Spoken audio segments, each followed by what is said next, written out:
प्रणाम।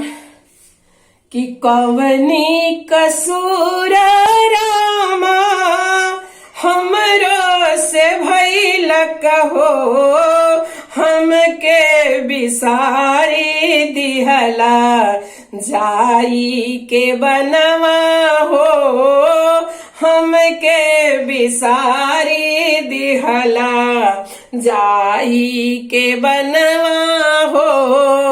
रोवली कौशल्या मैया लट धुनी के सिया हो, राम के सुरतिया भैले डुमरी के फुलवा हो, राम के सुरतिया भैले गुलरे के फुलवा हो।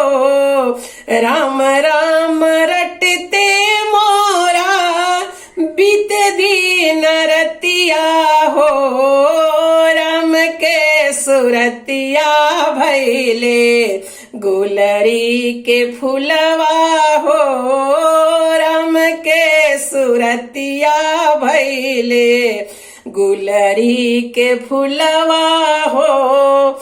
चुप रहूं कौशल्या मैया आई गईल दिनवा हो, अब राउर राम अइले अवधा नगरिया हो, अब रौरी राम जी अइले अवधा नगरिया हो।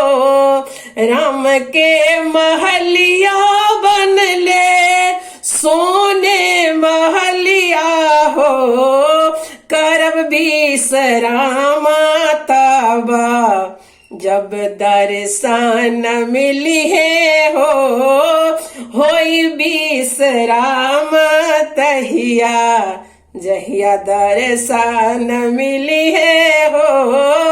राम के चरनिया बीती है पूरा रे उमरिया हो, राम के चरनिए बीती है हमरो उमरिया हो, राम के चरनिए बीती है। बोलो जय श्री राम। यदि ये भजन अच्छा लगेगा तो जय श्री राम कमेंट में जरूर कीजिएगा, यदि राम भक्त है तो।